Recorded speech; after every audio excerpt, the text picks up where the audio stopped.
আমি এখন হচ্ছে বিফওয়ালা রেস্টুরেন্টে এসেছিলাম।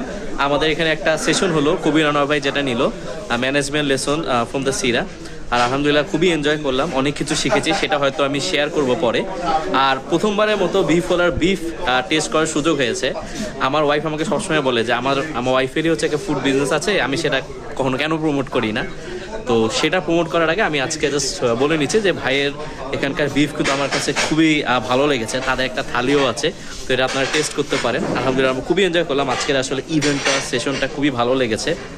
আর বিফটাও টেস্ট করতে পারেন। আর আমাদের মনে হয় এরকম আমাদের কমিউনিটি বেসড ইভেন্ট আরও লাগবে। এখানে আসার মেইন কারণটাই ছিল যে আসলে সেম থটসের কিছু মানুষের সাথে দেখা হবে যারা নিজের লাইফটাকে ইমপ্রুভ করতে চায় ফ্রম ইসলামিক পার্সপেক্টিভ।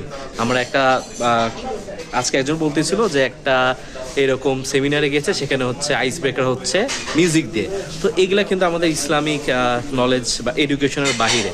আমরা কিন্তু জ্ঞান অর্জন করতে পারি, আমাদের ইসলামিক অনেক সোর্স আছে। আর আমাদের আশেপাশে অনেক যারা ইসলাম সম্পর্কে জানে অ্যান্ড তারা কিন্তু এই দুনিয়াবি নলেজটাও আছে, কিন্তু তাদের কাছ থেকে আমার নলেজ নিই না। তো আমাদের খুবই ভালো একটা সেশন ছিল, অনেক কিছু জানতে পেরেছি, সেটা আমি শেয়ার করব।